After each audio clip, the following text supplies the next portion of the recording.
ପ୍ରଥମ ମାକାବୀୟ ପୁସ୍ତକ ଅଧ୍ୟାୟ 5। ଇଦୁମେୟ ତଥା ଆମୋନୀୟମାନଙ୍କ ବିରୁଦ୍ଧରେ ଅଭିଯାନ।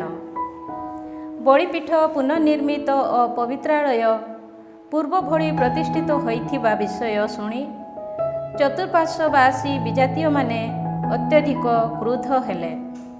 ସୁତରାଂ ସେମାନେ ନିଜ ମଧ୍ୟବର୍ତ୍ତୀବାସୀ ଯାକୋବଙ୍କ ବଂଶଧରମାନଙ୍କୁ ବିନାଶ କରିବା ପାଇଁ ସ୍ଥିର କଲେ। ତହୁଁ ସେମାନେ ସେମାନଙ୍କୁ ନିଧନ ତଥା ବିନଷ୍ଟ କରିବାକୁ ଆରମ୍ଭ କଲେ। କିନ୍ତୁ ଜୁଦାସ ଇଦୁମେୟାବାସୀ ଏସାଉଙ୍କ ସନ୍ତାନମାନଙ୍କୁ ଆକ୍ରବାତେନେଠାରେ ଆକ୍ରମଣ କଲେ, କାରଣ ସେମାନେ ଇସ୍ରାଏଲୀୟମାନଙ୍କୁ ଆକ୍ରମଣ କରିବା ପାଇଁ ସୁଯୋଗ ଖୋଜି ରହିଥିଲେ। ସେ ସେମାନଙ୍କୁ ସମ୍ପୂର୍ଣ୍ଣ ଭାବେ ପରାସ୍ତ କଲେ ଏବଂ ସେମାନଙ୍କୁ ନମିତ କରାଇ ଲୁଣ୍ଠନ କଲେ। ସଜ୍ଜନମାନଙ୍କୁ ଫାନ୍ଦରେ ପକାଇ ଓ ରାଜପଥଗୁଡ଼ିକରେ ଛକି ବସି ଅତର୍କିତ ଭାବେ ସେମାନଙ୍କୁ ଆକ୍ରମଣ କରୁଥିବା ବେୟାନର ସନ୍ତାନମାନଙ୍କ ଧୃଷ୍ଟତାକୁ ମଧ୍ୟ ସେ ସ୍ମରଣ କଲେ। ସେମାନଙ୍କୁ ସେମାନଙ୍କର ଦୁର୍ଗ ସମୂହ ମଧ୍ୟରେ ରୁଦ୍ଧ କରି ସେ ସେମାନଙ୍କ ବିରୁଦ୍ଧରେ ଛାଉଣି ପକାଇଲେ ଓ ସେମାନଙ୍କୁ ସମ୍ପୂର୍ଣ୍ଣ ଭାବେ ବିନଷ୍ଟ କରିବା ପାଇଁ ସ୍ଥିର କରି ସେମାନଙ୍କର ଦୁର୍ଗ ସମୂହ ତଥା ତନ୍ମଧ୍ୟବାସୀ ସମସ୍ତଙ୍କୁ ଅଗ୍ନିରେ ଦଗ୍ଧ କଲେ। ତତ୍ପରେ ସେ ଆମୋନୀୟମାନଙ୍କୁ ଆକ୍ରମଣ କରିବା ପାଇଁ ଯାତ୍ରା କଲେ। ସେ ସେଠାରେ ଏକ ଶକ୍ତିଶାଳୀ ସୈନ୍ୟଦଳ ତଥା ବହୁ ଜନତାକୁ ଦେଖିବାକୁ ପାଇଲେ। ତିମୋଥି ସେମାନଙ୍କର ନେତା ଥିଲା। ସେମାନଙ୍କ ସହ ବହୁବାର ଯୁଦ୍ଧ କରି ସେ ସେମାନଙ୍କୁ ପରାଜିତ ତଥା ସଂହାର କଲେ। ଜାସେର ଓ ତାହାର ସମୀପବର୍ତ୍ତୀ ଗ୍ରାମ ସମୂହକୁ ସେ ଅଧିକାର କଲେ ଓ ତତ୍ପରେ ସେ ଜୁଦେୟାକୁ ଫେରିଗଲେ। ଗାଲିଲି ତଥା ଗିଲିଆଦରେ ସଂଗଠିତ ଯୁଦ୍ଧ। ସେ ସମୟରେ ଗିଲିଆଦବାସୀ ବିଜାତୀୟମାନେ ଏକତ୍ରିତ ହୋଇ ସ୍ୱଦେଶବାସୀ ଇସ୍ରାଏଲୀୟମାନଙ୍କୁ ବିନାଶ କରିବା ନିମନ୍ତେ ସଂକଳ୍ପ କଲେ। କିନ୍ତୁ ସେମାନେ ତାତେମାର ଦୁର୍ଗ ମଧ୍ୟକୁ ପଳାୟନ କରି ଜୁଦାସ ଓ ତାଙ୍କର ଭ୍ରାତାମାନଙ୍କ ନିକଟକୁ ଗୋଟିଏ ପତ୍ର ପଠାଇ କହିଲେ, ଆମ ଚତୁଃପାର୍ଶ୍ୱବାସୀ ବିଜାତୀୟମାନେ ଆମକୁ ବିନଷ୍ଟ କରିବା ପାଇଁ ସମବେତ ହୋଇଛନ୍ତି। ଯେଉଁ ଦୁର୍ଗରେ ଆମେ ଆଶ୍ରୟ ନେଲୁ ତାହାକୁ ହସ୍ତଗତ କରିବା ପାଇଁ ସେମାନେ ପ୍ରସ୍ତୁତ ହୋଇଛନ୍ତି। ତିମୋଥି ସେମାନଙ୍କର ନେତା ଅଟେ। ସୁତରାଂ ଆସି ଆମମାନଙ୍କୁ ରକ୍ଷା କର। ଆମ ମଧ୍ୟରୁ ଅନେକ ମୃତ ହୋଇଛନ୍ତି। ତବ୍ ଦେଶବାସୀ ଆମ ସମସ୍ତ ଭ୍ରାତା ନିହତ ହୋଇଛନ୍ତି। ସେମାନଙ୍କର ପତ୍ନୀ ସନ୍ତାନଗଣ ତଥା ଧନ ସମ୍ପଦକୁ ଶତ୍ରୁମାନେ ଅଧିକାର କରିଛନ୍ତି ଓ ସେମାନେ ପ୍ରାୟ 1000 ବ୍ୟକ୍ତିଙ୍କୁ ନିଧନ କରିଛନ୍ତି। ସେହି ପତ୍ରଟି ପଠିତ ହେବା ବେଳେ ନିଜ ପରିହିତ ବସ୍ତ୍ରକୁ ଛିନ୍ନ କରି ଗାଲିଲିରୁ ଆଗତ କେତେକ ଦୂତମାନେ ତାହା ସଦୃଶ ଅନ୍ୟ ଗୋଟିଏ ବୃତ୍ତାନ୍ତ ସେମାନଙ୍କୁ ଜଣାଇଲେ। ଆମମାନଙ୍କୁ ନିଶ୍ଚିହ୍ନ କରିବା ପାଇଁ ଟଲେମାଇସ୍, ତୀର, ସିଦୋନ ତଥା ଗାଲିଲିବାସୀ ବିଜାତୀୟମାନେ ଏକତ୍ରିତ ହୋଇଛନ୍ତି। ଜୁଦାସ ଓ ତାଙ୍କର ସହବର୍ତ୍ତୀ ଜନତା ଏ ସମସ୍ତ ସମ୍ବାଦ ପାଇ ଶତ୍ରୁମାନଙ୍କ ଆକ୍ରମଣର ପାତ୍ର ହୋଇ ଯେଉଁମାନେ ସଙ୍କଟାପନ୍ନ ହୋଇଛନ୍ତି ସେହି ନିଜ ଭ୍ରାତାମାନଙ୍କ ପ୍ରତି କ'ଣ କରିବା ଉଚିତ ସେ ସମ୍ବନ୍ଧରେ ଆଲୋଚନା କରିବା ସକାଶେ ଗୋଟିଏ ମହାସମ୍ମିଳନୀ ଆହ୍ୱାନ କଲେ। ସେ ସମୟରେ ଜୁଦାସ ନିଜ ସହୋଦର ସିମୋନଙ୍କୁ କହିଲେ, କେତେକ ଲୋକଙ୍କୁ ମନୋନୀତ କର ଓ ଯାଇ ଗାଲିଲିବାସୀ ତୁମ ଭ୍ରାତାମାନଙ୍କୁ ରକ୍ଷା କର। ମୁଁ ଓ ମୋର ସହୋଦର ଜୋନାଥନ ଗିଲିଆଦକୁ ଯାତ୍ରା କରିବୁ। ଜୁଦେୟାର ପ୍ରତିରକ୍ଷା ପାଇଁ ସେ ଅବଶିଷ୍ଟ ସୈନ୍ୟଦଳକୁ ସେଖାରିଆର ପୁତ୍ର ଯୋସେଫ ଓ ଜନତାର ଜଣେ ନେତା ଆସାରିଆଙ୍କ ହସ୍ତରେ ସମର୍ପଣ କଲେ। ସେ ସେମାନଙ୍କୁ କହିଲେ, ଏହି ଜନତାର ଦାୟିତ୍ୱ ଗ୍ରହଣ କର, କିନ୍ତୁ ଆମର ପ୍ରତ୍ୟାବର୍ତ୍ତନ ପର୍ଯ୍ୟନ୍ତ ବିଜାତୀୟମାନଙ୍କ ସହ ସଂଗ୍ରାମ କର ନାହିଁ। ଏହାପରେ ସିମୋନଙ୍କ ନେତୃତ୍ୱରେ ଗାଲିଲୀକୁ ଯିବା ପାଇଁ 3000 ବ୍ୟକ୍ତି ଏବଂ ଜୁଦାସଙ୍କ ନେତୃତ୍ୱରେ ଗିଲିଆଦକୁ ଯାତ୍ରା କରିବା ପାଇଁ 8000 ବ୍ୟକ୍ତି ନିୟୋଜିତ ହେଲେ। ଗାଲିଲୀକୁ ଯାତ୍ରା କରି ସିମୋନ ବିଜାତୀୟମାନଙ୍କ ବିରୁଦ୍ଧରେ ଅନେକ ଯୁଦ୍ଧ କଲେ ଓ ବିଜାତୀୟମାନେ ତାଙ୍କ ଦ୍ୱାରା ପରାଜିତ ହେଲେ। ଟଲେମାଇସ୍ର ଦ୍ୱାରଦେଶ ପର୍ଯ୍ୟନ୍ତ ସେମାନଙ୍କୁ ପଶ୍ଚାଧାବନ କରି ସେ 3000 ଲୋକଙ୍କୁ ନିଧନ କଲେ ଓ ସେମାନଙ୍କୁ ଲୁଣ୍ଠନ କଲେ। ତତ୍ପରେ ଗାଲିଲୀ ତଥା ଆର୍ବାତାବାସୀ ଯିହୁଦୀଗଣ ସେମାନଙ୍କର ପତ୍ନୀ, ସନ୍ତାନଗଣ ତଥା ବସ୍ତୁ ପଦାର୍ଥକୁ ସଙ୍ଗରେ ନେଇ ସେ ଆନନ୍ଦପୂର୍ବକ ଜୁଦିଆକୁ ଫେରିଗଲେ। ଜୁଦାସ ମାକାବେଉସ ଓ ତାଙ୍କ ସହୋଦର ଜୋନାଥାନ ଜର୍ଦାନକୁ ଅତିକ୍ରମ କରି 3 ଦିନ ଧରି ମରୁ ପ୍ରାନ୍ତରର ମଧ୍ୟକୁ ଯାତ୍ରା କଲେ। ଯାତ୍ରା ପଥରେ ସେମାନେ ନାବାତେୟମାନଙ୍କୁ ଦେଖିବାକୁ ପାଇଲେ। ଏହିମାନେ ସେମାନଙ୍କୁ ଶାନ୍ତିର ସହ ସ୍ୱାଗତ ଜଣାଇ ଗିଲିଆଦବାସୀ ସେମାନଙ୍କ ଭ୍ରାତାମାନଙ୍କ ପ୍ରତି ସଂଗଠିତ କାର୍ଯ୍ୟର ଏକ ବିବରଣୀ ବର୍ଣ୍ଣନା କଲେ। ସେମାନଙ୍କ ମଧ୍ୟରୁ ଅନେକ ବୋସ୍ରା, ବୋସର, ଆଲେମା, କାଶଫ, କାଦେଦ, ମାକେଦ, କାର୍ନାଇମ ପ୍ରଭୃତି ଶକ୍ତିଶାଳୀ ତଥା ବିଶାଳ ନଗରୀଗୁଡ଼ିକରେ ରୁଦ୍ଧ ହୋଇ ରହିଛନ୍ତି। ଅନ୍ୟ କେତେକ ବ୍ୟକ୍ତି ଗିଲିଆଦର ଅନ୍ୟ ନଗରୀଗୁଡ଼ିକରେ ମଧ୍ୟ ରୁଦ୍ଧ ହୋଇ ରହିଛନ୍ତି। ସେହି ସୁରକ୍ଷିତ ନଗରୀଗୁଡ଼ିକୁ ଆସନ୍ତାକାଲି ଆକ୍ରମଣ କରି ସେ ସମସ୍ତ ଲୋକଙ୍କୁ ଗୋଟିଏ ଦିନ ମଧ୍ୟରେ ବିନାଶ କରିବା ପାଇଁ ଶତ୍ରୁଗଣ ପ୍ରସ୍ତୁତ ହୋଇଛନ୍ତି। ତେଣୁ ଜୁଦାସ ଓ ତାଙ୍କର ସହଗାମୀ ସୈନ୍ୟଦଳ ସହସା ସେ ସ୍ଥାନରୁ ପ୍ରସ୍ଥାନ କଲେ ଏବଂ ମରୁ ପ୍ରାନ୍ତରରେ ପଥ ଦେଇ ଯାତ୍ରା କରି ବୋସ୍ରାରେ ଆସି ପହଞ୍ଚିଲେ। ନଗରୀକୁ ଅଧିକାର କରି ତନ୍ମଧ୍ୟବାସୀ ସମସ୍ତ ପୁରୁଷଙ୍କୁ ସେ ଖଡ୍ଗରେ ବଧ କଲେ ଓ ତାହାକୁ ଲୁଣ୍ଠନ କଲା ପରେ ଅଗ୍ନିରେ ଦଗ୍ଧ କଲେ। ସେଠାରୁ ରାତ୍ରି କାଳରେ ଯାତ୍ରା କରି ସେ ଦାତେମାର ଦୁର୍ଗରେ ଆସି ପହଞ୍ଚିଲେ। ପ୍ରତ୍ୟୁଷରେ ଦୁର୍ଗକୁ ଅଧିକାର କରି ତନ୍ମଧ୍ୟବାସୀ ଯିହୁଦୀମାନଙ୍କୁ ଆକ୍ରମଣ କରିବା ପାଇଁ ସିଡ଼ି ତଥା ଯୁଦ୍ଧ ଯନ୍ତ୍ର ସମୂହ ନେଇ ଆସୁଥିବା ଏକ ସଂଖ୍ୟାବହୁଳ ସୈନ୍ୟ ଦଳକୁ ସେମାନେ ଦେଖିବାକୁ ପାଇଲେ। ତେଣୁ ଜୁଦାସ ବୁଝିପାରିଲେ ଯେ ଯୁଦ୍ଧ ଆରମ୍ଭ ହୋଇଛି ଓ ଭେରୀ ନିନାଦ ତଥା ଚିତ୍କାର ଶବ୍ଦ ସମେତ ନଗରୀ ମଧ୍ୟରୁ ବିଳାପ ସ୍ୱର ଆକାଶ ଆଡ଼େ ଉତ୍ଥିତ ହେଉଛି। ତହୁଁ ସେ ନିଜ ସହଚର ସୈନ୍ୟଦଳକୁ କହିଲେ, ତୁମ ଭ୍ରାତାମାନଙ୍କ ସକାଶେ ଆଜି ସଂଗ୍ରାମ କର। ନିଜର ସୈନ୍ୟ ବାହିନୀକୁ 3ଟି ଦଳରେ ବିଭକ୍ତ କରି ସେ ଶତ୍ରୁମାନଙ୍କ ପଛରେ ଆସି ପହଞ୍ଚିଲେ। ସେମାନେ ଭେରୀ ବଜାଇ ଉଚ୍ଚ ସ୍ୱରରେ ପ୍ରାର୍ଥନା କଲେ। ତିମୋଥିର ସୈନ୍ୟଦଳ ଯେବେ ଜାଣିଲେ ଯେ ଏହା ତ ମାକାବେଉସ, ତେବେ ସେମାନଙ୍କ ନାଁ ତାଙ୍କ ସମ୍ମୁଖରୁ ପଳାୟନ କଲେ। ସେ ସେମାନଙ୍କୁ ସମ୍ପୂର୍ଣ୍ଣ ଭାବେ ପରାସ୍ତ କଲେ। ସେହିଦିନ ପ୍ରାୟ 8000 ଲୋକ ନିହତ ହେଲେ। ଏହାପରେ ସେ ଆଲେମା ବିରୁଦ୍ଧରେ ପ୍ରସ୍ଥାନ କଲେ ଏବଂ ତାହାକୁ ପରାସ୍ତ କରି ଅଧିକାର କଲେ। ତନ୍ମଧ୍ୟବାସୀ ସମସ୍ତ ପୁରୁଷଙ୍କୁ ନିଧନ କଲା ପରେ ସେ ତାହାକୁ ଲୁଣ୍ଠନ କଲେ ଓ ପରିଶେଷରେ ତାହାକୁ ଅଗ୍ନିରେ ଦଗ୍ଧ କଲେ। ସେ ସ୍ଥାନରୁ ଯାତ୍ରା କରି ସେ କାଶଫ, ମାକେଦ, ବାସର ଓ ଗିଲିଆଦର ଅନ୍ୟାନ୍ୟ ନଗରୀଗୁଡ଼ିକୁ ଅଧିକାର କଲେ। ଏହାପରେ ଅନ୍ୟ ଗୋଟିଏ ସୈନ୍ୟ ଦଳକୁ ଏକତ୍ରିତ କରି ତିମୋଥି ନଦୀର ଅପର ପାର୍ଶ୍ୱସ୍ଥ ରାଫନ ସମ୍ମୁଖରେ ଛାଉଣି ପକାଇଲା। ସେହି ଛାଉଣି ସମ୍ବନ୍ଧରେ ଗୁପ୍ତ ସନ୍ଧାନ କରିବା ଉଦ୍ଦେଶ୍ୟରେ ଜୁଦାସ ଗୁପ୍ତଚରମାନଙ୍କୁ ପଠାଇଲେ। ସେମାନେ ଫେରି ଆସି ତାଙ୍କୁ କହିଲେ, ଆମ ଚତୁଃପାର୍ଶ୍ୱବାସୀ ସମସ୍ତ ବିଜାତୀୟମାନେ ତାଙ୍କ ସହ ସମ୍ମିଳିତ ହୋଇଛନ୍ତି। ତାହା ଗୋଟିଏ ବିପୁଳ ସୈନ୍ୟଦଳ ଅଟେ। ଏତଦ୍‌ବ୍ୟତୀତ ତାଙ୍କର ସହାୟ ହେବା ପାଇଁ ସେ ଆରବମାନଙ୍କୁ ମଧ୍ୟ ଭଡ଼ା କରିଛନ୍ତି।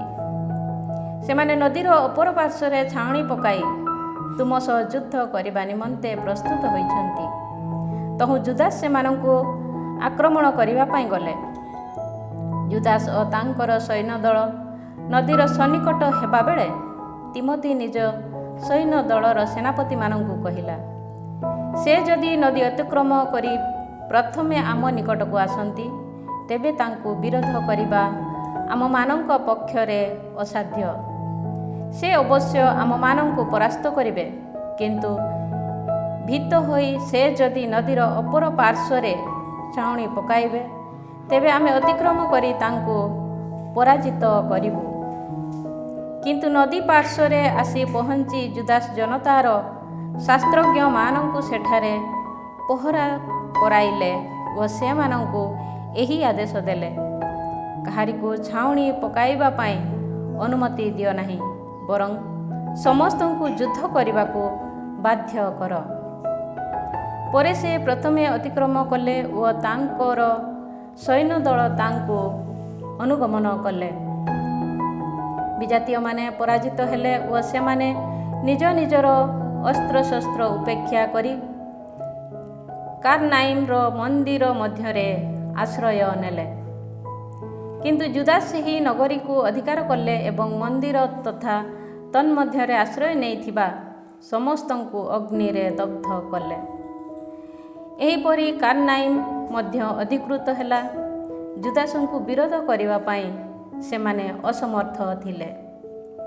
ତତ୍ପରେ ଜୁଦାସ ପ୍ରଦେଶକୁ ନିଜ ସଙ୍ଗରେ ଘେନି ଯିବା ଉଦ୍ଦେଶ୍ୟରେ ଗିଲିଆଦବାସୀ ଛୋଟ ତଥା ବଡ଼ ପ୍ରଭୃତି ସମସ୍ତ ଇସ୍ରାଏଲଙ୍କୁ, ସେମାନଙ୍କର ପତ୍ନୀ, ସନ୍ତାନ ତଥା ପଦାର୍ଥକୁ ଜୁଦାସ ଏକତ୍ରିତ କଲେ। ସେମାନେ ଏକ ବିଶାଳ ଦଳ ଥିଲେ। ସେମାନେ ଏଫ୍ରୋନରେ ଆସି ପହଞ୍ଚିଲେ। ତାହା ଯାତ୍ରା ପଥରେ ଥିବା ଗୋଟିଏ ଶକ୍ତିଶାଳୀ ତଥା ବିଶାଳ ନଗରୀ ଥିଲା। ଦକ୍ଷିଣ କିମ୍ବା ବାମ ପାର୍ଶ୍ୱକୁ ଘୂରିତ ହୋଇ ତାହାକୁ ବେଷ୍ଟନ କରି ଯାତ୍ରା କରିବା ସେମାନଙ୍କ ପକ୍ଷରେ ଅସାଧ୍ୟ ଥିଲା, ବରଂ ତନ୍ମଧ୍ୟ ଦେଇ ଯାତ୍ରା କରିବା ଆବଶ୍ୟକ ଥିଲା। କିନ୍ତୁ ନଗରୀବାସୀମାନେ ଦ୍ୱାର ରୁଦ୍ଧ କଲେ ଓ ସେଠାରେ ପଥର ସମୂହ ସଞ୍ଚୟ କରି ପଥରେ ପ୍ରତିରୋଧ ସୃଷ୍ଟି କଲେ। ତଥାପି ଜୁଦାସ ସେମାନଙ୍କ ପାଖକୁ ଏହି ବନ୍ଧୁ ଭାବାପନ୍ନ ସନ୍ଦେଶ ପଠାଇ କହିଲେ, ତୁମମାନଙ୍କର ଦେଶ ଦେଇ ଆମ ଦେଶକୁ ଯାତ୍ରା କରିବା ସକାଶେ ଆମମାନଙ୍କୁ ଅନୁମତି ଦିଅ।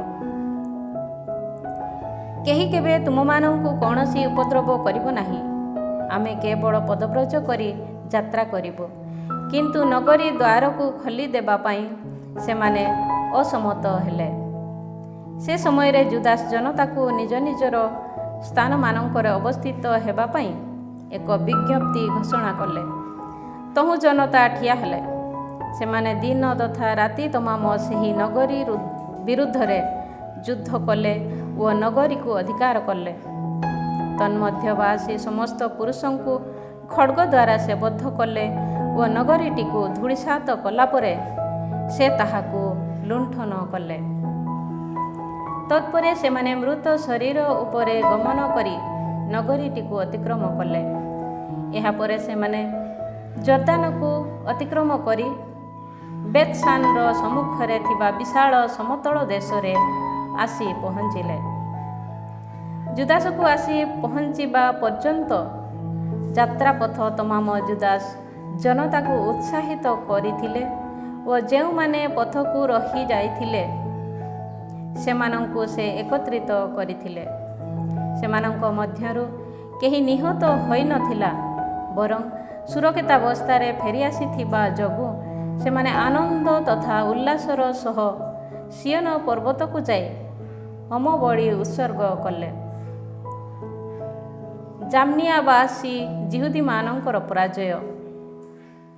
ଜୁଦାସ ଓ ଯୋନାଥାନ ଗିଲିଆଦରେ ଓ ସେମାନଙ୍କ ସହୋଦର ସିମୋନ ଗାଲିଲିସ୍ଥ ଟଲେମାଇସ୍ରେ ଥିବାବେଳେ ସୈନ୍ୟ ଦଳର ସେନାପତିଗଣ ସେଖାରିଆର ପୁତ୍ର ଯୋସେଫ ଓ ଆସାରିଆ ସେମାନଙ୍କ ଦ୍ୱାରା ସମ୍ପାଦିତ ନିର୍ଭୀକ କାର୍ଯ୍ୟକଳାପ ଓ ସେମାନଙ୍କ ଦ୍ୱାରା ଲଢ଼ା ଯାଇଥିବା ବୀରଯୁଦ୍ଧ ସମ୍ବନ୍ଧରେ ଶୁଣିବାକୁ ପାଇଲେ।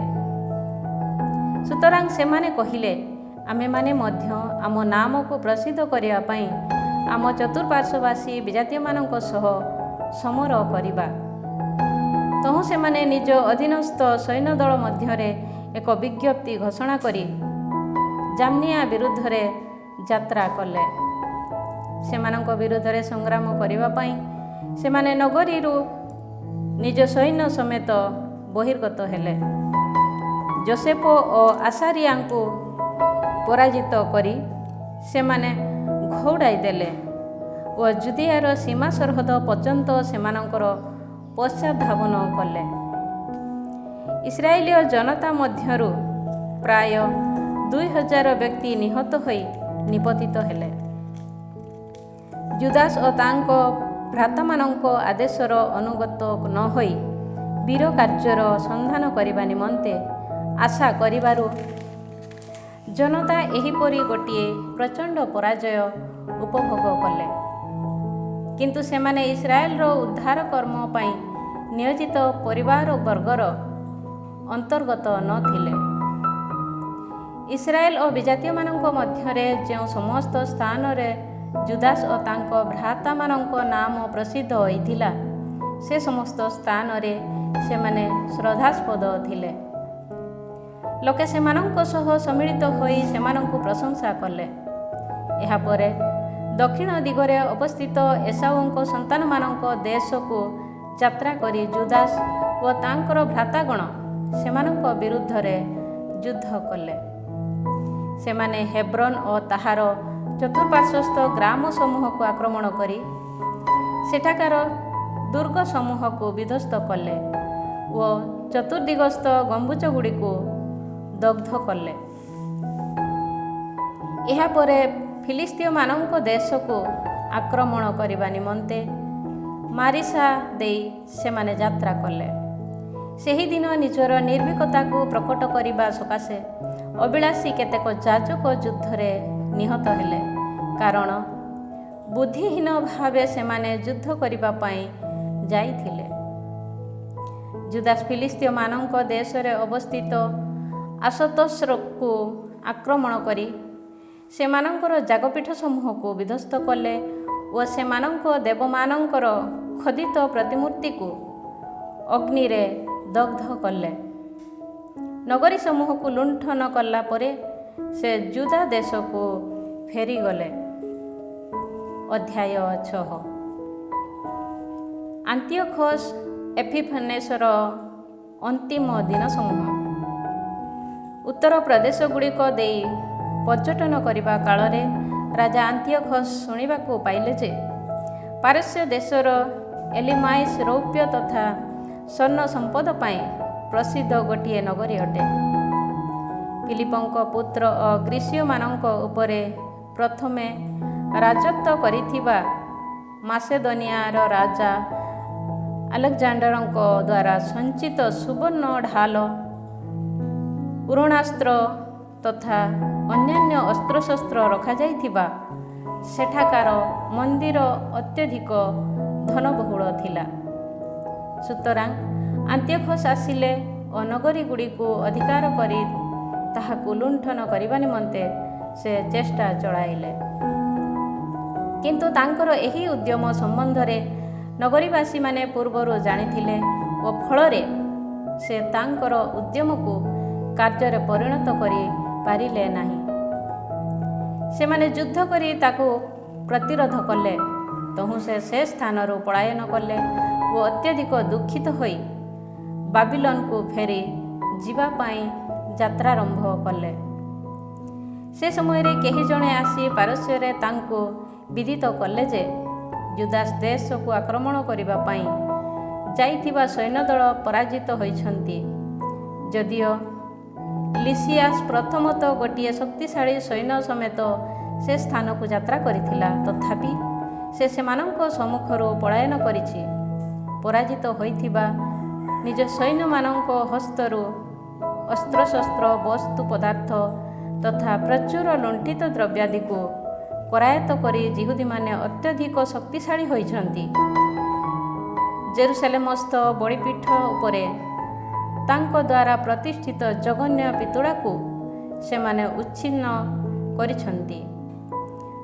ପବିତ୍ରାଳୟର ଚତୁର୍ଦିଗରେ ସେମାନେ ପୂର୍ବ ପରି ଉଚ୍ଚ ପ୍ରାଚୀର ନିର୍ମାଣ କରିଛନ୍ତି ଓ ତାଙ୍କର ନଗରୀ ବେତ୍‌ସୁରକୁ ଦୁର୍ଗ ବିଶିଷ୍ଟ କରି ସେମାନେ ତାହାକୁ ସୁରକ୍ଷିତ କରିଅଛନ୍ତି। ରାଜା ଏ ସମ୍ବାଦ ଶୁଣି ବିସ୍ମିତ ତଥା ସ୍ତମ୍ଭୀଭୂତ ହେଲେ। ସେ ଯେପରି ଆୟୋଜନ କରିଥିଲେ ତଦନୁଯାୟୀ କୌଣସି ବିଷୟକୁ କାର୍ଯ୍ୟରେ ପରିଣତ କରି ନ ଥିବା ଯୋଗୁଁ ସେ ଦୁଃଖାକୁଳ ହେଲେ ଓ ରୋଗ ପ୍ରପୀଡ଼ିତ ହୋଇ ଶଯ୍ୟାଶାୟୀ ହେଲେ। ଗଭୀର ଦୁଃଖାକ୍ରାନ୍ତ ହୋଇ ସେ ବହୁଦିନ ଧରି ଶଯ୍ୟାଶାୟିତ ହୋଇ ରହିଲେ ଓ ପରିଶେଷରେ ବୁଝିପାରିଲେ ଯେ ସେ ମୃତପ୍ରାୟ ହୋଇଛନ୍ତି। ତହୁଁ ସେ ନିଜର ବନ୍ଧୁମାନଙ୍କୁ ଡାକି କହିଲେ, ନିଦ୍ରା ମୋର ଶୟନକୁ ତ୍ୟାଗ କରିଛି ଓ ଉତ୍କଣ୍ଠା ହେତୁ ମୁଁ ହତୋତ୍ସାହିତ ହୋଇଛି। ମୁଁ ନିଜକୁ କହିଲି, କେଉଁଭଳି ସଙ୍କଟ ମୋ ପ୍ରତି ସଂଗଠିତ ହୋଇଛି। ମୋର ପରାକ୍ରମ ଦିନମାନଙ୍କରେ ଦୟାଳୁ ତଥା ସ୍ନେହ ପାତ୍ର ହୋଇଥିବା ମୁଁ ବର୍ତ୍ତମାନ କେଉଁଭଳି ପ୍ରଳୟରେ ନିମଗ୍ନ ହୋଇଛି। କିନ୍ତୁ ବର୍ତ୍ତମାନ ଜେରୁସାଲେମରେ ମୋ ଦ୍ୱାରା ସମ୍ପାଦିତ ଅନିଷ୍ଟ କର୍ମାବଳୀକୁ ମୁଁ ସ୍ମରଣ କରେ। ତାହାର ସୁବର୍ଣ୍ଣ ତଥା ରୌପ୍ୟ ପାତ୍ରଗୁଡ଼ିକ ମୁଁ ଲୁଣ୍ଠନ କଲି। ଅକାରଣରେ ଜୁଦାସବାସୀମାନଙ୍କୁ ବିନାଶ କରିବା ପାଇଁ ମୁଁ ସୈନ୍ୟମାନଙ୍କୁ ପଠାଇଲି। ମୁଁ ଜାଣେ ଯେ ଏ ସମସ୍ତ ଯୋଗୁଁ ମୋ ପ୍ରତି ଏପରି ଅନିଷ୍ଟ କାର୍ଯ୍ୟ ସଂଘଟିତ ହୋଇଛି। ଦେଖ, ବିଦେଶ ରାଜ୍ୟରେ ଗଭୀର ଦୁଃଖ ନିମଗ୍ନ ହୋଇ ମୁଁ ମୃତ୍ୟୁବରଣ କରୁଛି। ରାଜା ଆନ୍ତିଓଖସ୍ ପଞ୍ଚମ। ଏହାପରେ ନିଜ ମିତ୍ରମାନଙ୍କ ମଧ୍ୟରୁ ଫିଲିପ ନାମରେ ନାମିତ ଜଣେ ବ୍ୟକ୍ତିକୁ ଡାକି ସେ ତାକୁ ରାଜ୍ୟଟିର ଶାସନକର୍ତ୍ତା ରୂପେ ନିଯୁକ୍ତ କଲେ। ନିଜ ପୁତ୍ର ଆନ୍ତିଓଖସକୁ ରାଜ୍ୟର ଉତ୍ତରାଧିକାରୀ ରୂପେ ପ୍ରତିପାଳନ କରିବା ସକାଶେ ନିର୍ଦ୍ଦେଶ ଦେଇ ସେ ତା ହସ୍ତରେ ମୁକୁଟ, ରାଜବସ୍ତ୍ର ତଥା ମୋହର ମୁଦ୍ରିକା ସମର୍ପଣ କଲେ। ଏହିପରି ରାଜା ଆନ୍ତିଓଖସ୍ 149 ବର୍ଷରେ ଦେହତ୍ୟାଗ କଲେ। ରାଜାଙ୍କ ମୃତ୍ୟୁ ସମ୍ବାଦ ପାଇ ରାଜପୁତ୍ର ଆନ୍ତିଓଖସଙ୍କୁ ଲିସିଆସ୍ ରାଜା ରୂପେ ନିଯୁକ୍ତ କଲା। ତାଙ୍କୁ ବାଲ୍ୟକାଳରୁ ଲିସିଆସ୍ ପ୍ରତିପାଳନ କରିଥିଲା ଓ ସେ ତାଙ୍କୁ ଏଉପାଥେର ନାମରେ ନାମିତ ହେଲା। ଲିସିଆସ୍ର ଦ୍ୱିତୀୟ ଆକ୍ରମଣ। ସେହି ଦିନମାନଙ୍କରେ ଦୁର୍ଗରେ ଥିବା ଲୋକେ ପବିତ୍ରାଳୟର ଚତୁର୍ଦିଗକୁ ବେଷ୍ଟନ କରି ଇସ୍ରାଏଲୀୟମାନଙ୍କୁ ଆକ୍ରମଣ କରିବାକୁ ଲାଗିଲା। ଇସ୍ରାଏଲମାନଙ୍କୁ ସବୁ ପ୍ରକାର ଉପଦ୍ରବ କରିବା ଓ ବିଜାତୀୟମାନଙ୍କ ଶକ୍ତିକୁ ଦୃଢ଼ୀଭୂତ କରିବା ପାଇଁ ସେମାନେ ଉଦ୍ୟତ ହୋଇଥିଲେ। ସୁତରାଂ ସେମାନଙ୍କୁ ବିନାଶ କରିବା ସକାଶେ ଜୁଦା ସମସ୍ତ ଜନତାକୁ ଏକତ୍ରିତ କଲେ।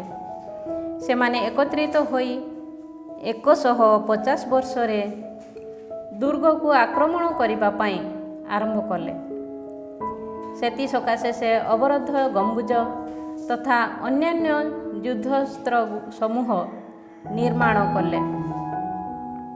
କିନ୍ତୁ ଶତ୍ରୁମାନଙ୍କର ପ୍ରହରୀ ସେନା ମଧ୍ୟରୁ କେତେଜଣ ଅବରୋଧରୁ ରକ୍ଷା ପାଇଲେ ଓ କେତେକ ଅଧର୍ମୀ ଇସ୍ରାଏଲୀୟ ବ୍ୟକ୍ତି ସେମାନଙ୍କ ସହ ସମ୍ମିଳିତ ହେଲେ। ସେମାନେ ରାଜାଙ୍କ ନିକଟକୁ ଯାଇ କହିଲେ, ନ୍ୟାୟ ବିଚାର କରିବା ଓ ଆମ ଭ୍ରାତାମାନଙ୍କ ପ୍ରତି ପ୍ରତିଶୋଧ ନେବା ଉଦ୍ଦେଶ୍ୟରେ ତୁମେ ଆଉ କେତେ ଦିନ ବିଳମ୍ବ କରିବ?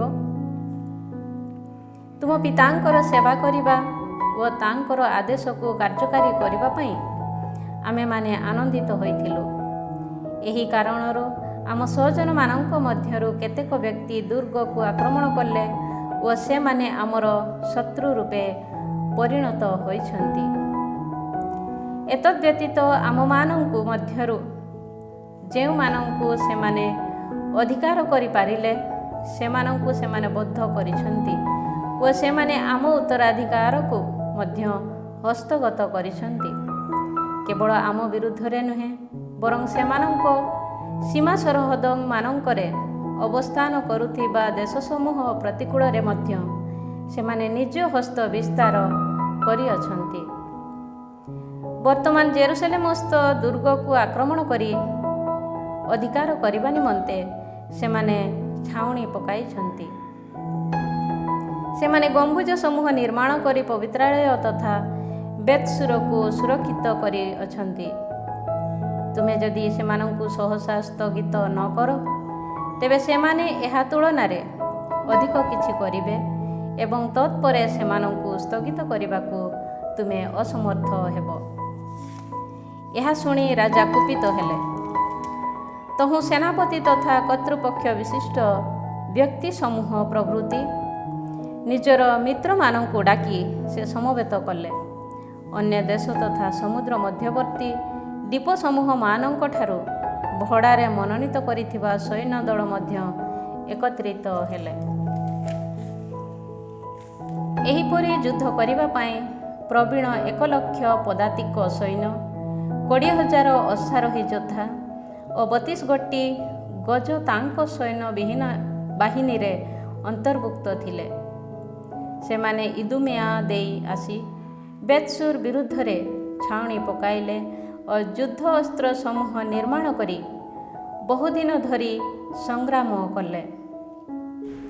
କିନ୍ତୁ ଯିହୁଦୀମାନେ ବାହାରି ଏ ସମସ୍ତକୁ ଅଗ୍ନିରେ ଦଗ୍ଧ କଲେ ଓ ପୁରୁଷତ୍ୱ ସହ ଯୁଦ୍ଧ କଲେ। ସେ ସମୟରେ ଜୁଦାସ ଦୁର୍ଗରୁ ବାହାରି ରାଜାଙ୍କ ଛାଉଣିରେ ପ୍ରତିକୂଳରେ ବେତ୍‌ଶେଖାରିଆଠାରେ ଛାଉଣି ପକାଇଲେ। ଅତି ପ୍ରତ୍ୟୁଷରେ ବେତ୍‌ଶେଖାରିଆ ଅଭିମୁଖୀ ପଥ ଦେଇ ରାଜା ନିଜ ସୈନ୍ୟମାନଙ୍କୁ ଖୁବ୍ ଶୀଘ୍ର ଗମନ କରାଇଲେ। ସେମାନେ ଯୁଦ୍ଧ କରିବା ପାଇଁ ପ୍ରସ୍ତୁତ ହୋଇ ଭେରୀ ବାଦନ କଲେ। ଗଜଗୁଡ଼ିକୁ ଯୁଦ୍ଧ କରିବା ପାଇଁ ଉତ୍ତେଜିତ କରାଇବା ଉଦ୍ଦେଶ୍ୟରେ ସେମାନେ ସେଗୁଡ଼ିକୁ ଦ୍ରାକ୍ଷାଫଳ ତଥା ତୁତ୍ ଫଳର ରସ ଦାନ କଲେ। ରଣଭୂମିରେ ଥିବା ସୈନ୍ୟବାହିନୀର ବିଭିନ୍ନ ସ୍ଥାନମାନଙ୍କରେ ଏହି ପଶୁମାନେ ଅବସ୍ଥିତ ହେଲେ। ପ୍ରତ୍ୟେକ ଗଜ ସମେତ ସେମାନେ ସାଞ୍ଜୁ ତଥା ପିତ୍ତଳ ନିର୍ମିତ ଶିରଣାସ୍ତ୍ର ପରିହିତ 1,000 ଯୋଦ୍ଧା ଓ 500 ପ୍ରବୀଣ ଅଶ୍ୱାରୋହୀମାନଙ୍କୁ ମଧ୍ୟ ଅବସ୍ଥାପିତ କଲେ। ଏହିମାନେ ଗଜଟିର ଚତୁର୍ଦ୍ଦିଗରେ ସଜ୍ଜିତ ହୋଇ ଠିଆ ହେଲେ। ଯେଉଁ ଆଡ଼କୁ ତାହା ଗଲା ସେମାନେ ତାହା ସହ ଯାତ୍ରା କଲେ ଓ ସେମାନେ ତାକୁ ତ୍ୟାଗ କରିନଥିଲେ। ଗଜଗୁଡ଼ିକ ଉପରେ ଶକ୍ତିଶାଳୀ ତଥା ଆବୃତ ହୋଇଥିବା କାଷ୍ଠ ନିର୍ମିତ ଗମ୍ବୁଜ ମଧ୍ୟ ସ୍ଥାପିତ ହୋଇଥିଲା। ଏଗୁଡ଼ିକ ପଟା ଦ୍ୱାରା ସେହି ପଶୁଗୁଡ଼ିକ ଉପରେ ଆବଦ୍ଧ କରାଯାଇଥିଲା। ପ୍ରତି ଗମ୍ବୁଜରେ ଶସ୍ତ୍ରଧାରୀ 4 ଜଣ ଯୋଦ୍ଧା ଥିଲେ ଓ ଗଜଟିର ଚାଳକ ଜଣେ ଭାରତୀୟ ଥିଲା। ଅବଶିଷ୍ଟ ଅଶ୍ୱାରୋହୀ ସୈନ୍ୟ ଶତ୍ରୁମାନଙ୍କୁ ଆକ୍ରମଣ କରିବା ପାଇଁ ସୈନ୍ୟବାହିନୀର ଉଭୟ ପାର୍ଶ୍ୱରେ ଅବସ୍ଥାପିତ ହେଲେ ଓ ସେନାବାହିନୀ ସେମାନଙ୍କୁ ରକ୍ଷା କଲେ। ସୁବର୍ଣ୍ଣ ତଥା ପିତ୍ତଳ ଢାଲ ସମୂହ ଉପରେ ସୂର୍ଯ୍ୟ କିରଣ ପ୍ରତିଫଳିତ ହେବା ବେଳେ ପାହାଡ଼ଗୁଡ଼ିକ ତା ଫଳରେ ଦୀପ୍ତିମନ୍ତ ହେଲା ଏବଂ ଉଜ୍ଜ୍ୱଳ ମଶାଲ ସଦୃଶ ପ୍ରଦୀପ୍ୟମାନ ହେଲା। ରାଜାଙ୍କ ସୈନ୍ୟବାହିନୀର ଏକ ବିଭାଗ ଉଚ୍ଚ ପାହାଡ଼ ଓ ଅନ୍ୟଟି ସମତଳ ପ୍ରଦେଶରେ ଅବସ୍ଥାପିତ କରାଇ ଯାଉଥିଲା। ସେମାନେ ସ୍ଥିର ତଥା ଶୃଙ୍ଖଳିତ ଭାବେ ଅଗ୍ରସର ହେଉଥିଲେ। ବିଶାଳ ତଥା ଶକ୍ତିଶାଳୀ ସେହି ସୈନ୍ୟଦଳର ଯାତ୍ରା ଶବ୍ଦ ଓ ଅସ୍ତ୍ରଶସ୍ତ୍ରାଦିର ଝଣରକତାର ସ୍ୱର ଶୁଣି ସମସ୍ତେ ଭୟଚକିତ ହେଲେ।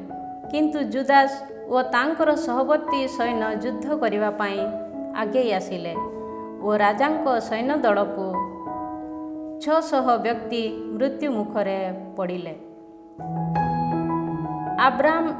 ଆବ୍ରାମ ନାମରେ ଅଭିହିତ ଏଲେଆସାର ଗଜଗୁଡ଼ିକ ମଧ୍ୟରୁ ଗୋଟିଏକୁ ରାଜକୀୟ ସାଞ୍ଜୁ ଦ୍ୱାରା ସଜ୍ଜିତ ଥିବା ଦେଖିଲା। ତାହା ଅନ୍ୟ ପଶୁମାନଙ୍କ ତୁଳନାରେ ଉଚ୍ଚତମ ମଧ୍ୟ ଥିଲା। ତହୁଁ ରାଜା ଯେ ତା ଉପରେ ଆସୀନ, ଏହା ସେ ଭାବିଲେ। ସୁତରାଂ ସ୍ୱଜନମାନଙ୍କୁ ରକ୍ଷା କରିବା ଓ ନିଜ ପାଇଁ ଏକ ଶାଶ୍ୱତ ନାମ ଅର୍ଜନ କରିବା ଉଦ୍ଦେଶ୍ୟରେ ସେ ସଞ୍ଜୀବନୀକୁ ସମର୍ପଣ କଲା। ତାର ସନ୍ନିକଟ ହେବା ପାଇଁ ସେ ନିର୍ଭୀକ ଭାବେ ସୈନ୍ୟବାହିନୀ ମଧ୍ୟକୁ ଧାଇଁ ଯାଇ ଦକ୍ଷିଣ ତଥା ବାମ ପାର୍ଶ୍ୱରେ ଦଣ୍ଡାୟମାନ ଥିବା ଯୋଦ୍ଧାମାନଙ୍କୁ ନିଧନ କଲା। ଅବଶିଷ୍ଟ ଯୋଦ୍ଧାଗଣ ତା ସମ୍ମୁଖରୁ ଉଭୟ ପାର୍ଶ୍ୱକୁ ହଟିଗଲେ। ସେ ସମୟରେ ସେ ଗଜଟିର ନିମ୍ନ ଭାଗରେ ଆସି ପହଞ୍ଚି ତାକୁ ନିମ୍ନ ଭାଗରୁ ବିଦ୍ଧ କରି ବଦ୍ଧ କଲା। କିନ୍ତୁ ପଶୁଟି ତା ଉପରେ ପଡ଼ିବାରୁ ସେ ସେହି କ୍ଷଣି ମୃତ୍ୟୁବରଣ କଲା। ରାଜକୀୟ ସୈନ୍ୟଦଳର ଶକ୍ତି ଓ ସେମାନଙ୍କର ଭୟାନକ ଆକ୍ରମଣ ଦେଖି ଯିହୁଦୀମାନେ ବୁଲିପଡ଼ି ପଳାୟନ କଲେ। ରାଜାଙ୍କ ସୈନ୍ୟ ସେମାନଙ୍କ ବିରୁଦ୍ଧରେ ଜେରୁସେଲେମକୁ ଯାତ୍ରା କଲେ ଓ ରାଜା ଛାଉଣି ପକାଇ ଜୁଦେୟା ତଥା ସିୟନ ପର୍ବତକୁ ଅବରୋଧ କଲେ। ରାଜା ବେତ୍‌ସୁରବାସୀମାନଙ୍କ ସହ ଶାନ୍ତି ସନ୍ଧି ଚୁକ୍ତି କଲେ ଓ ସେମାନେ ନଗରୀଟିକୁ ତ୍ୟାଗ କଲେ, କାରଣ ସେହି ବର୍ଷ ଦେଶଟିର ସାବତୀୟ ସମବତ୍ସର ଥିବା ଯୋଗୁଁ ଅବରୋଧର ପ୍ରତିରୋଧ କରିବା ପାଇଁ ସେମାନଙ୍କ ସହ ଯଥେଷ୍ଟ ଖାଦ୍ୟ ପଦାର୍ଥ ନଥିଲା। ରାଜା ଏହିପରି ବେତ୍‌ସୁରକୁ କରାୟତ୍ତ କରି ତନ୍ମଧ୍ୟର ଗୋଟିଏ ପ୍ରହରୀ ସେନାଦଳକୁ ରଖିଲେ। ତତ୍ପରେ ସେ ପବିତ୍ରାଳୟ ସମ୍ମୁଖରେ ବହୁଦିନ ଧରି ଛାଉଣି ପକାଇଲେ। ଅବରୋଧ ଗମ୍ବୁଜ ସମୂହ ଅଗ୍ନି ତଥା ପଥର ନିକ୍ଷେପ କରିବା ପାଇଁ ଆବଶ୍ୟକ ଯୁଦ୍ଧାସ୍ତ୍ର ଓ ତୀର ତଥା ଅନ୍ୟ ବସ୍ତୁଗୁଡ଼ିକର କ୍ଷେପଣ ପାଇଁ ଅନ୍ୟାନ୍ୟ ଶସ୍ତ୍ରଗୁଡ଼ିକୁ ସେ ନିର୍ମାଣ କଲେ। ଶତ୍ରୁମାନଙ୍କୁ ବିରୋଧ କରି ପାରୁଥିବା ଭଳି ଯିହୁଦୀମାନେ ମଧ୍ୟ ଯୁଦ୍ଧ ଅସ୍ତ୍ର ନିର୍ମାଣ କରି ବହୁଦିନ ଧରି ସମର କଲେ। କିନ୍ତୁ ତାହା ସପ୍ତମ ସମ୍ବତ୍ସର ଥିବା ଯୋଗୁଁ ଭଣ୍ଡାର ଘରଗୁଡ଼ିକରେ ଖାଦ୍ୟ ପଦାର୍ଥ ଅବଶିଷ୍ଟ ନଥିଲା, କାରଣ ବିଜାତୀୟମାନଙ୍କ ଠାରୁ ଜୁଦେୟାରେ ଆଶ୍ରୟ ନେଇଥିବା ଲୋକ ଭଣ୍ଡାର ଘରଗୁଡ଼ିକରେ ସଞ୍ଚିତ ଥିବା ସମସ୍ତ ଖାଦ୍ୟ ପଦାର୍ଥକୁ ଭକ୍ଷଣ କରି ଶେଷ କରିଥିଲେ। ପବିତ୍ରାଳୟରେ କେବଳ ସ୍ୱଳ୍ପ ଯବ ମାତ୍ର ପରିତ୍ୟକ୍ତ ହୋଇ ରହିଥିଲା।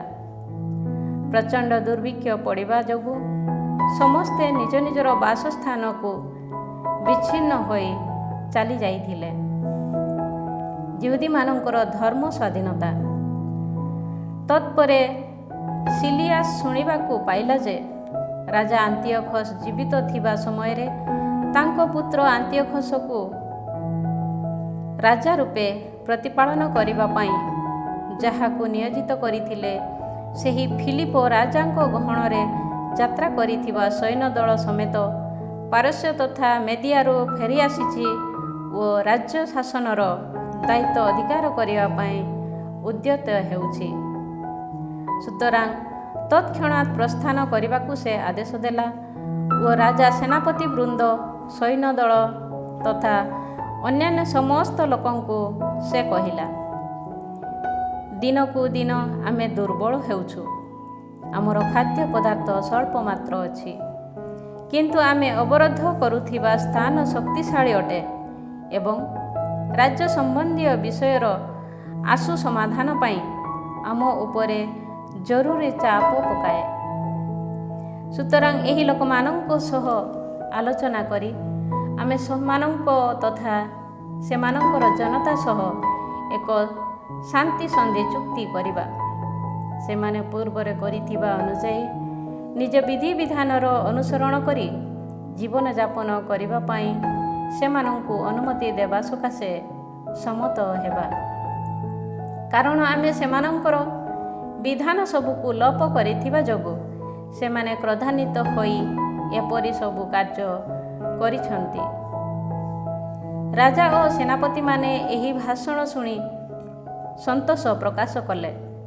ସେମାନେ ଶାନ୍ତି ସନ୍ଧି ସ୍ଥାପନ କରିବା ଉଦ୍ଦେଶ୍ୟରେ ଯିହୁଦୀମାନଙ୍କ ନିକଟକୁ ଲୋକ ପଠାଇଲେ ଓ ଯିହୁଦୀମାନେ ସେଥିପାଇଁ ସମ୍ମତ ହେଲେ। ତହୁଁ ରାଜା ଓ ସେନାପତିମାନେ ସନ୍ଧି ସମ୍ବନ୍ଧରେ ଶପଥପୂର୍ବକ ପ୍ରତିଜ୍ଞାନୁବଦ୍ଧ ହେଲେ। ତା ଫଳରେ ଯିହୁଦୀମାନେ ଜେରୁସଲେମସ୍ଥ ଦୁର୍ଗ ତ୍ୟାଗ କଲେ। କିନ୍ତୁ ରାଜା ଯେତେବେଳେ ସିୟନ ପର୍ବତକୁ ଆସିଲେ ଓ ଦେଖିଲେ ଯେ ସେହି ସ୍ଥାନଟି ଏକ ସୁଦୃଢ଼ ଦୁର୍ଗ ଅଟେ, ତତ୍କ୍ଷଣାତ୍ ରାଜା ପ୍ରତିଜ୍ଞାନୁବଦ୍ଧ ପୂର୍ବକ ଗ୍ରହଣ କରିଥିବା ନିଜ ଶପଥ ଭଙ୍ଗ କରି ଚତୁଃପାର୍ଶ୍ୱସ୍ଥ ପ୍ରାଚୀରକୁ ବିଧ୍ୱସ୍ତ କରିବା ପାଇଁ ଆଦେଶ ଦେଲେ। ତତ୍ପରେ ସେ ଅତି ଶୀଘ୍ର ଆନ୍ତିଓଖିଆକୁ ଫେରିଗଲେ। ଫିଲିପ ନଗରୀଟିକୁ ଅଧିକାର କରି ଅଛନ୍ତି ବୋଲି ସେ ଦେଖିବାକୁ ପାଇଲେ। କିନ୍ତୁ ସେ ଫିଲିପଙ୍କ ବିରୁଦ୍ଧରେ ଯୁଦ୍ଧ କରି ନଗରୀଟିକୁ ବଳ ପ୍ରୟୋଗ ପୂର୍ବକ ପୁନରାୟ ଅଧିକାର କଲେ।